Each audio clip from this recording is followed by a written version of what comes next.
Happy National Book Day. I am so excited to have been asked to participate in a little Q&A. I'm going to share a book excerpt by my good friends at the Book Rack, Becky and Jennifer. You guys are keeping the independent bookstore dream alive, which is awesome, and authors like me love you for it. So before we get into all the good stuff, I am going to first introduce myself. My name is Jessica Lemmon with 2 M's, and I am the author of romance novels. I write billionaires and bad boys, and in the case of this book right here that we're going to talk a little bit about, both. Eli is a billionaire and a bad boy. And I have been in the writing game for a little over 7 years. I am published with Random House, Harlequin, Grand Central Publishing, as well as having a James Patterson book under my belt, which was a super fun thing to do as well. If you are ever on your phone playing the game apps, the storytelling apps, several of my books have been adapted into Chapters interactive games, which was totally unexpected and very cool. So that's a new thing that we have right now. And the best way to find out anything about the books or what I have coming up is always jessicalemmon.com. So I invite you to stop by and drop me a message, read the blog. If you're a person who wants to be an author, I have a section for writers. If you're a reader, I've got lots of goodies and behind-the-scenes books, including photo shoots and excerpts and really fun things there for you guys as well. So let's get to the good stuff.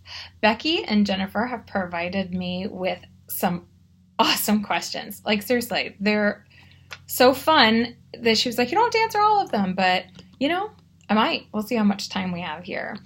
And they are going to be giving away a signed copy of The Bastard Billionaire at the Book Rack, the independent bookstore that they both work at.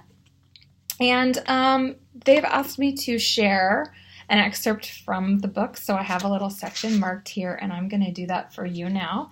To give you a little bit of background, Eli Crane, this is the third book in the series, is actually a Marine, and he is home. He has lost the lower half of his right leg, so he is an amputee, and he is pretty much trying to get back into his life after being out of it and serving our country for so long.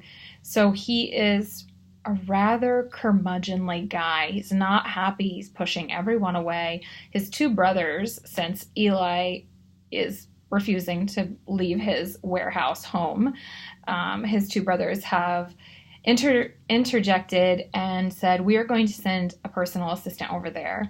Well, the problem is Eli has chased away 9 of them. So our heroine in this book is Isabel Sawyer, and Isa finds herself in the position of she owns the place that supplies all the assistants. And if she doesn't want to lose the Billionaire Crane account, she has to step it up. So she is going to go herself. If you need something done right, you do it yourself, and show up to Eli's warehouse. And that's kind of where we're picking up, is she's going to show up now. Okay, so I'm picking up at chapter 2. Instead of going downstairs to Sable Concierge's office via her apartment overhead, the next morning Isabella drove to Elijah Crane's warehouse downtown. The building featured its own parking area, fenced and locked. Reese had given her the passcode, a passcode that didn't work as he'd predicted. He changes it all the time, he'd told her when she'd stopped by the Crane Hotel yesterday to pick up a key. You can bypass it with this. He knows you're coming. She locked the gate behind her and let herself into the warehouse. Eli lived upstairs, and the downstairs was empty, a huge sprawling area not set up for anything in particular. Shame. It was a great space. Shaking the early autumn rain from her coat, Isa ran a hand through her hair and pressed a button on the freight elevator to Eli's lair. Upstairs, she slid open a heavy metal elevator door and stepped inside, shutting it behind her. No doubt Eli was aware of her entrance. The metal scrape had echoed off high ceilings and tall windows. She had no idea how he kept clean. They were, though. Rain pattered the cobweb-free panes as she stepped into the apartment, her mouth gaping in awe. She'd never seen anything like this place. Stylish, exposed brick walls dotted with windows, concrete floors with rugs separating the rooms. A long wooden table encircled by mismatched cloth chairs took up most of the dining room. A leather couch, chair, and coffee table, no TV, marked the living room. Fat concrete pillars were interspersed with a few dividing walls, like the one hiding the area behind the dining room table. A bed peeked around a doorway at the end of the corridor, and a room she guessed was the bathroom bisected the hall. To her right was the kitchen, divided by a long countertop and a half wall over the sink. "Don't get comfortable," came a low male warning from behind the wall that must be hiding Eli's office. Heels clicking, then muting when she stepped onto the rug, Isa made her way into the bowels of Eli's sanctuary, her heart hammering. She wasn't typically the nervous type, but the dim light inside the warehouse and somber rain pecking the windows gave the space an eerie quality. As she paced closer to the room where the voice had come from, she heard the distinct crackle of fire. In the air there was a different kind of crackle entirely, a low buzz of premonition in her bones. She'd owned her confidence on the phone with Reese, but now that the air in Eli's home was pressing down on her, she was less sure of her promise to reform the middle Crane brother. Standing in Eli's hallway was like hovering at the mouth of a cave where a hibernating grizzly bear hid. And she was unarmed. "Oh, but you are armed," she reminded herself. She hadn't been lying when she told Reese she could handle this situation. As a woman who had walked away from her family's money, expectations, and the man they'd chosen for her, Isabella Sawyer was nothing if not capable of overcoming challenge. She was a woman who'd branched out on her own and had taken control of her life without her family's blessing. One surly ex-soldier with a chip on his shoulder wasn't going to scare her away. Squaring her shoulders, she stepped around the wall to find no door separating her from Eli's office space. The dark-haired man in question jotted notes on a paper, his head down, a lamp on his desk lighting his way. In the dim glow, she made out the edge of a beard and a trail of tattoos decorating one arm. Squinting didn't help her discern the inky images. Without looking up, he spoke again. "You can leave." "Bite me, Crane." She was tempted to say it out loud, but she wasn't positive he wouldn't bite her. In his case, his bite could be worse than his bark, and his bark was downright intimidating. It wouldn't be the first time Isa had stood up to a man who believed he'd held the cards, but she was playing a long game, best not to push too hard yet. She stepped into his office and introduced herself. Or, well, the version of herself she wanted him to know. "Hello, Mr. Crane. My name is Isabella. Sable Concierge sent me to serve as your personal helper. I've already been brought up to date by your brother about Crane Hotel's latest—" "Isabella." He tossed the pen onto his desk, lifted his head, and met her eyes. Her tongue stuck to the roof of her mouth, the remainder of her speech glued to it. Dark hair ruffled like he'd repeatedly pushed his fingers through it, an equally dark, thick beard lining a strong jaw. Eli Crane commanded attention. Deep blue eyes narrowed as he tracked down to her stilettos and up her professional, and yes, a little tight at the thighs, dress she'd worn for this appointment. There was nothing overtly sexual about the dress, but no matter what she wore, her curves tested the limits of the seams. She was a woman and refused to hide her femininity, or mute it, especially for this man. He shifted at the desk, pushing one palm into the wood, and his tattoos flexed, his muscles shifting temptingly. Lord have mercy. The crackle in the air this time wasn't a buzz of warning, but of something else, something heavy and weighted. Unwanted attraction. The kind you feel for a man when you know you shouldn't. The kind packaged to be tempting, but when you get close, learn that the enticing beauty is laced with deadly poison. The feeling was so strong, the pull so palpable, Isa struggled not to advance a step. "No," he said. "No what?" She tightened her grip on her Kate Spade tote, wedging her heels to the floor. "No to Isabella." too ornamental. His lip curled with what appeared to be disgust, and she tamped down the temptation to be offended. This was his game. She wasn't going to play. Can't you go by something else? Most people call me Isa. He hummed. The rough and tumble sound snagged her chest, and her heartbeat kicked up a few notches. This was awful. Just awful. Attraction to the wrong man had happened to her twice in her life. Once with her second boyfriend, to whom she'd bequeathed her virginity, and once with the man her parents had picked for her, who had turned out to be king of the jackasses. Twice she'd lived to regret following her hormones. She'd make no such mistake a third time, especially with her business on the line. As I was saying, Mr. Crane, Elijah, she said, forcing a smile. No, his eyebrows lowered and he cocked his head in thought. Go back to Mr. Crane. He was pushing her. She was supposed to react, lash out, start arguing. This was his pattern. A few more pokes, and he'd expect her to turn and run crying or shouting about how she'd never return. Too bad, buddy. Very well. She straightened her shoulders and tried again. Mr. Crane, so your brother tells me, what if I call you Izzy? Pardon? No, that's no good. Oh, Bella. Absolutely not, she clipped, letting her control waver. Her ex had called her Bella, and she'd hated it. No, you're right. Eli's mouth pulled into a frown. That's worse. I don't like any of the short names for Isabella. What if I call you... He snaked a gaze over her dress, which was professional and a respectable length. His trickling assessment made her feel as if she wore next to nothing. Betty Page. He leaned back in his chair, his shirt molding to a very fit chest.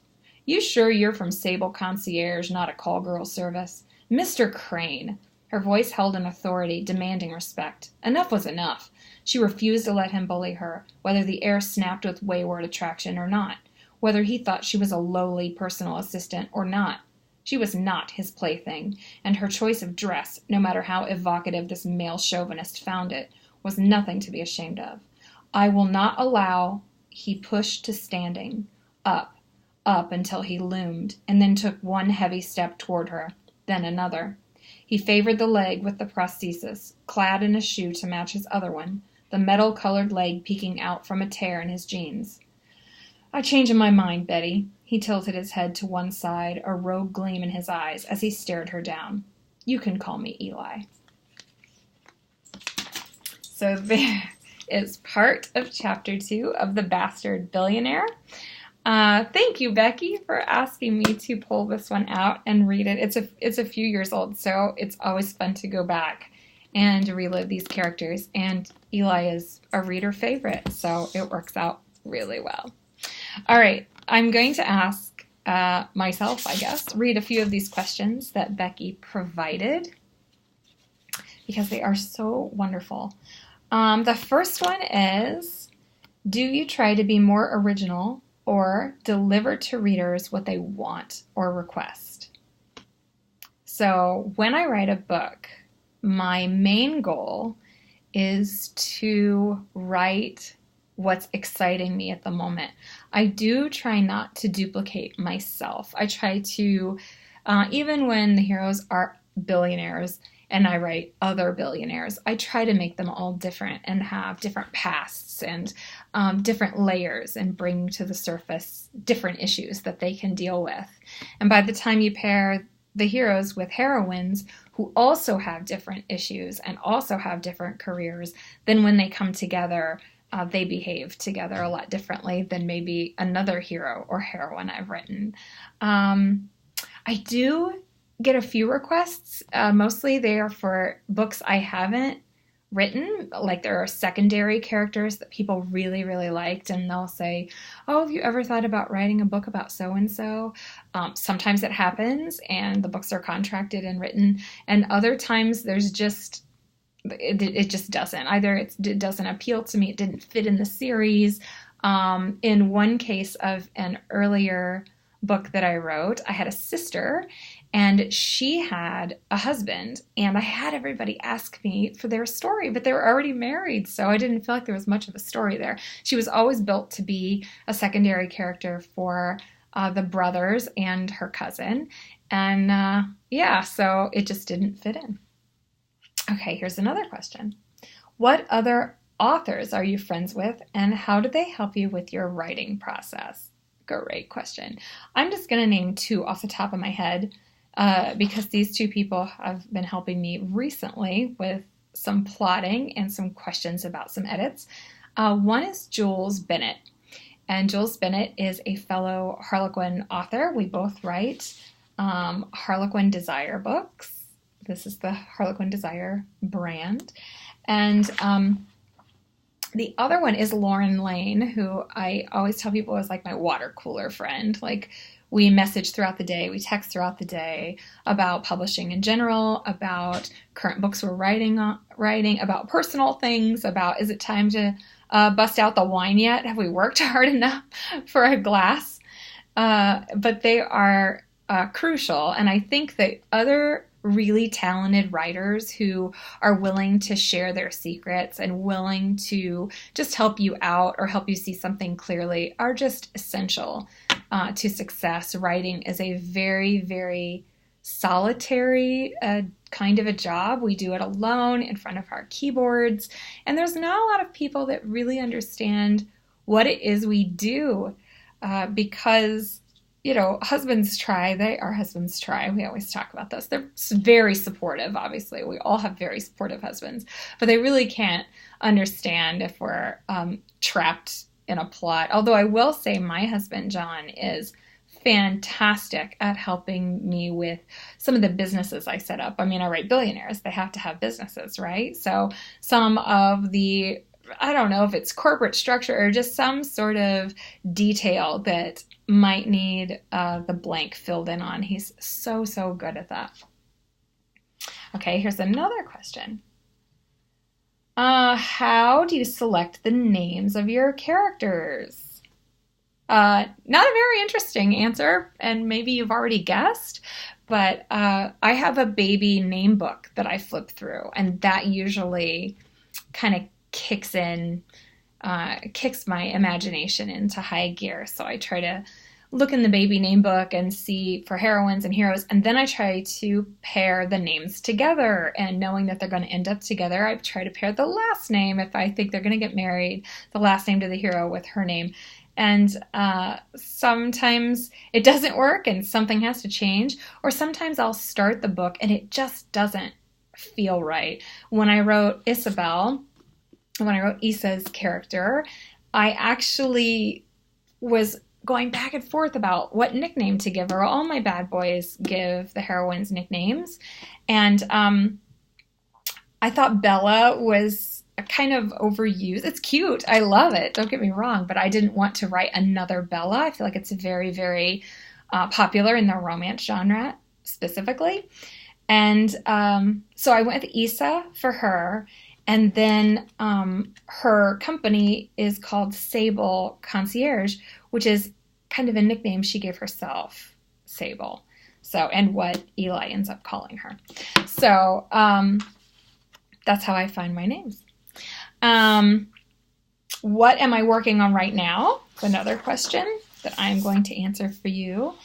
And right now I'll tell you what's out right now. I brought 2 books here to share with you. This one came out very recently. It's called One Night, White Lies. I love this book. So stinking fun to write. In this book, Reed actually runs into Drew, who is his one of his best friend's younger sister. He hasn't seen her in years, and she's changed her hair color. She's dropped some weight. She's a totally different person than she was back when she was, a teenager. So he doesn't recognize her, especially because they're both out of state at this business conference, and she's filling in for a friend who can't be there. And her friend's terrified she's going to get fired if she doesn't go to this business conference. And Drew says, you know what? I need a break. Give me the name tag. I'll watch your booth. No biggie. So when she spots Reed, of course she recognizes him first because she's had a huge crush on him when she was younger. And he does not recognize her. And then she has to choose, do I tell him who I am, or since he's flirting with me, do I take advantage of this once in a lifetime chance to make a second time to make a first impression? So obviously she doesn't tell him who she is because that's the white lie. And then the book that follows this one, I'm always worried about telling you guys who this book's about in relation to read, because it's a huge, huge spoiler. But somebody who knows read, his book, this is called Christmas Seduction, and this is going to be out, at the time I'm filming this, it is August. This is going to be out in October of 2019. And this book is about Tate Duncan, who owns a wellness community off of the coast of Seattle. It's a 30-minute ferry ride from Seattle. And Hayden Green, who is a yoga instructor. And I love yoga. I've done yoga for years. So it was really fun to write a yoga instructor. I had never done it before. And I thought at a wellness community, of course she has a yoga studio. It makes total sense. In this book, we have some serious identity crisis going on with Tate. Hayden is trying to keep the boundaries she's so carefully built in her life and not get too involved in somebody whose life might be kind of flying off the rails. And the fun part of it is that it's Christmas, as you can see by the Christmas tree, and we're going to spend it in London. So they both go to London. They fly first class because he's very wealthy, of course, right? It's a billionaire wellness community owner. And so these books, even though they are a book 3 and a book 4, very much go together. Most of my books can be read as a standalone. The characters always appear in the other books, but these two, I mean, even though you would get filled in on one or the other, you're going to want to read them both. So Becky told me she'd have these on the shelves for you. So if you're at the book rack, guys, pick them up. All right, let's get back to some questions. Another question is, let me try to keep track here. Do you ever hide secrets in your books that only a few people will find? I do. I have Easter eggs. I have little references here and there. One of my favorite things to do over the years, and that I just did in the book I'm writing that will release in February, is drop a mention of another character's or book's business in there. So in my Harlequin book, Lone Star Lovers, Penelope mentions Crane Hotels, which is the main business in the Bad Boy Billionaire series, is Crane Hotels and the Cranes. In the book that I just wrote, the company hired Downey Design to do their commercial, to do their advertising. And that is a pull from The Millionaire Affair and Landon Downey, who owned Downey Design. So I do enjoy doing that. I also put in, I think it was Return of the Bad Boy, my rock god, I called him a rock god book, my rock star book. He actually, I actually referenced a very popular scene from Sons of Anarchy. So if you're a big Sons of Anarchy fan, like I am, there is an SOA reference dropped right into the text that I added the last minute as soon as the scene happened in real life, because I just couldn't not mention it. It was too on the nose. And I did get a couple of emails, people going, I see what you did there. So sometimes people catch them, probably more often than I know. But I have received some cute emails where people are like, yep, I see what you did there. Okay. I'm making sure I got everything. Do you prefer to write trilogies or standalone books? I always was in the habit of writing series, because books, when you go to a traditional publisher, are released in series, and a lot of independently published authors release in series. 3 seems to be the magic number, although I write such strong secondary characters that I've had a book 4 kind of crawl out of the woodwork. In my Second Chance series, book 4 was Return of the Bad Boy, and people were going to riot if I did not write my rock star and give him some screen time, because I had dragged that relationship, that are they or aren't they relationship between him and the heroine in that book for all 3 second chance books. So I had to do that one. So I do enjoy series when I can really dig in and build kind of a family and you get to know everybody. And then bringing in the characters from the other books is also really, really fun for me. I've written, I think, just 3 standalones, right? Yes, 3 standalones. So one of them is Forgotten Promises. That is a really dark, emotional, still happily ever after, anti-hero kind of book. Like within the first 2 chapters, the hero throws the heroine in the trunk and kidnaps her. So very dark, very emotional. I wrote a book called If You Dare, which is one night in a haunted house with my couple. And I wrote a book with James Patterson entitled 50 Hidden Desires, which was always meant to be a one-off as well. So I had a lot of fun with those standalones. But of course, I always think of secondary characters to pull out, and could I do more, and could I do another one? But there's not always time to do them all. This ties right in. Do you ever want to revisit characters or books? And to go back to that rock star I was talking about, yes. The Second Chance series, or what I nicknamed my Lakeside Bad Boys series, featured characters that I could have just written a dozen of them. I really could have. The publisher at the time wasn't interested. After Asher's book, they didn't want to continue that, and they asked me to write a Billionaire series instead, which is why this one was born. And I'm so glad, because I don't know what I'd do without these. Here's the other 2, by the way. The Billionaire Bachelor and the Billionaire Next Door, and then the 3rd book is Bastard Billionaire. But Asher had a rock band, and I wanted to write every member of the rock band, and I still do, and I might. Never say never, right? I can always self-publish those books myself and kind of breathe new life into them, but that is the one that stands out in my mind as one that I really did want to continue. I love this question. Do you sing in the car? Do I sing in the car? And if so, what's your go-to music? Yes, loudly. Oh my gosh, I always sing in the car. I love Ed Sheeran. I love Florida Georgia Line very much. I love a lot of older music too, like the Gin Blossoms. So I like a lot of 90s music. I love Madonna. The 90s stuff more than the 80s stuff. I'm a huge Madonna fan. Just anything that's in my vocal range, which tends to be alto. If you're a choir girl, you know what I'm talking about. That's what I like to sing in the car. And yeah, that was an easy one. And the last one is red or white wine, bubbles or no. And to this I say, all wines are welcome at my table. I actually was able to visit wine country for the first time last fall, and my husband surprised me with a trip to Sonoma Valley, and we tried all sorts of wines, and I loved them all. I had a fantastic time there.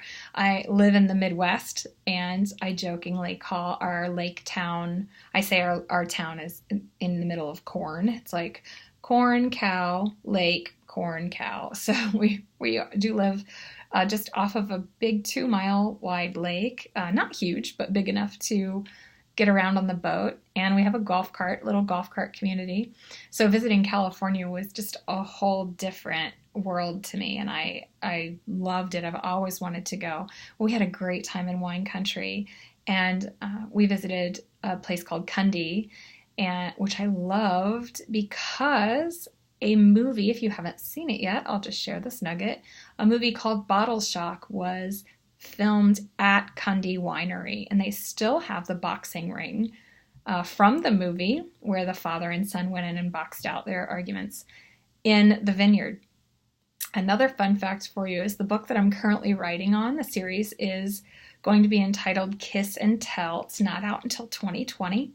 The current book I'm writing, my hero has a boxing ring, and he and his brother go in to duke it out because they're having some issues over a woman. So in case there's a bonus question for you. If you're wondering where my ideas come from, there you go. And I think that was it for the questions. I hope that I've covered everything you wanted, Becky. I hope that was exactly what you were looking for. Thank you for asking me to do it. And again, huge shout out to the Book Rack, and thank you for asking me to participate in National Book Day. As an author, that's just a huge honor. To come and visit me, please go to jessicalemmon.com. Sign up for my newsletter when that little pop-up comes up and says, hey, join the fam. And check out one of my books, whether you win the copy of Bastard Billionaire or go back and check out The Billionaires, or my newest title, One Night White Lies, that's going to be followed up with Christmas Seduction. Thanks again for joining me. Thanks again, Becky and Jennifer. And if you have any questions at all, again, shoot me an email at jessicalemmon.com/contact. I would love to hear from you.